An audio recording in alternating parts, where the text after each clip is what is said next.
आंदोलनाबद्दल काय माहिती देता? आजचं आंदोलन हे जनतेचा आक्रोश होता आणि त्यासाठी आज जनतेला जे वेळेला मोदी बोले ते अभी आपके अच्छे दिन आएंगे, ये देखा दिया अच्छा दिन. महागाई महागाई विरोधात महागाई विरोधात होता. आपण हे जर दिवसेंदिवस इंधन म्हणजे पेट्रोल वाढ, डिझेल वाढ, गॅस वाढ, सामग्री लागणारी जीवनावश्यक वस्तू आहेत त्याला कंटाळून जनता आता ही खाली रस्त्यावर उतरलेली आहे आणि ही अशीच उतरून त्या लोकांच्या नक्कीच मानेवर बसून हे आम्ही करून घेणार आहोत. लक्ष्मी मॅडम तुम्ही काय माहिती देता? शिवसेना उद्धव बाळासाहेब ठाकरे विभाग क्रमांक 3च्या वतीने आज सन्माननीय नेते सुभाष देसाई साहेब, आपले विभाग प्रमुख सुनील प्रभू साहेब, महिला विभाग संघटक शालिनीताई सावंत, आपले उपनेते अमोलभैया कीर्तीकर, दीपक सुर्वे साहेब आणि आपले समस्त नगरसेवक, शाखा प्रमुख, सर्वच पदाधिकारी यांच्या सर्वांच्या वतीने हे आंदोलन आयोजित केलं होतं. या आंदोलनाचं प्रमुख कारण असं आहे की आता जी इंधनवाढ होते आणि लोकांना जे महागाईचा फटका पडतोय, सर्वसामान्य जनता या थोरपळत चाललेली आहे. त्याच्यासाठी प्रत्येक ठिकाणी प्रत्येक जनतेमध्ये आक्रोश आहे. त्या आक्रोशाला कुठेतरी जेव्हा जनता संकटात असते, शिवसेना मैदानात असते, हे बाळासाहेबांनी शिकवलेलं सगळं जे आहे ते सगळं मैदानात तुम्हाला दिसतंय. कारण शिवसेना सर्वसामान्य जनतेवर होणारा अन्याय बघू शकत नाही. त्यामुळे शिवसेनेला हे आंदोलन करावंसं. महागाईमुळे महिलांना खूप अडचणीचा सामना करावा लागतो आणि त्यातल्या आता कोणाच्या घरी लग्न असेल तर सोनं घेण्यावरून प्रत्येक गोष्टीला अडचण निर्माण झाली. त्याबद्दल काय? आता असं आहे की जे समारंभ असतात, छोट्या छोट्या आपल्या स्लम मध्ये समारंभ असतात, समारंभांमध्ये छोटे हॉल आहे, तिकडे काही जेवणाची व्यवस्था करायची तरी लोकांकडे सिलेंडर्स नाहीये. मग लोकांनी करायचं काय? आता लग्न सराई होती एप्रिल मे मध्ये, लोकांनी कसं करायचं काय? चुलीवरती वराड्यांचं जेवण शिजवायचं का?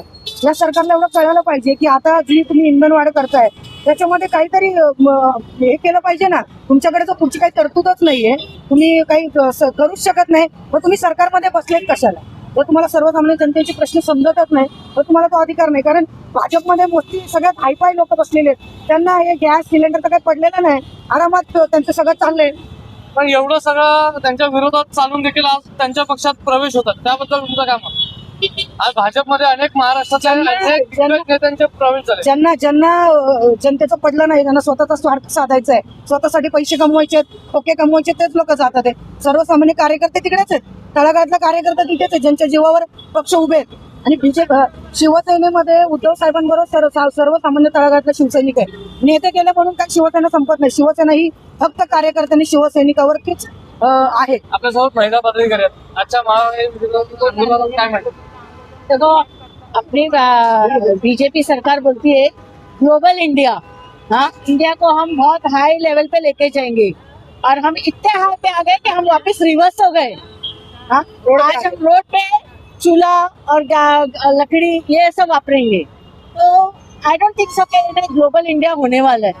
पूरा कॉमन पीपल वापस से वही आदिवासी जैसा लाइफ, हमको जंगल के जैसा लाइफ जीना पड़ेगा. आपला जो स्नेहा बुलंद करत आहे, काय माहिती? आज जो महागाई विरुद्ध हा जो मोर्चा घेतला गेला त्याचं मूळ कारण असं आहे की ही वाढती महागाई अक्षरशः विकोपाला गेलेली आहे आणि याच्यात सर्वसामान्य महिलांना, जास्त ज्या गृहिणी आहेत, ज्या ऑफिस वर्क आहेत, त्यांना सगळ्यांनाच पगारही पुरत नाहीये आणि या महागाईमुळे सगळ्याच महिला वर्गांना त्याला तोंड द्यावं लागतंय, त्या त्रस्त आहेत. त्याचं मूळ कारण आहे की ही जर महागाई याच्यावर जर आळा बसला नाही तर ही सरकार ज्या पद्धतीने डोकं वर काढलंय ते सर्वसामान्य जनतेला जगू देणार नाहीत. आणि जसं आज ही चूल पेटवली गेली, चुलीवर भात शिजवला गेला, भाकऱ्या भाजल्या गेल्या, चहा देखील चुलीवर केली गेली, आजची हीच वेळ भविष्यात पुढे हे सरकार आपल्यावर आणणार आहे आणि ही वेळ आपल्यावर येऊ नये त्याच्यामुळे या सरकारचा आम्ही निषेध आज जनरली आम्ही सगळ्या शिवसेना विभाग क्रमांक 3च्या वतीने आम्ही संपूर्ण निषेध केलेला आहे. आणि याच्यासाठी जे काय आम्हाला आंदोलनं अजून जरी घ्यावी लागली या महागाईच्या विरोधात तरी वारंवार शिवसेना उद्धव बाळासाहेब ठाकरे या पक्षाच्या पाठीमागे आम्ही सर्व महिला आघाडी खंबीर नेतृत्वाने उभ्यावर कायम राहणार. धन्यवाद.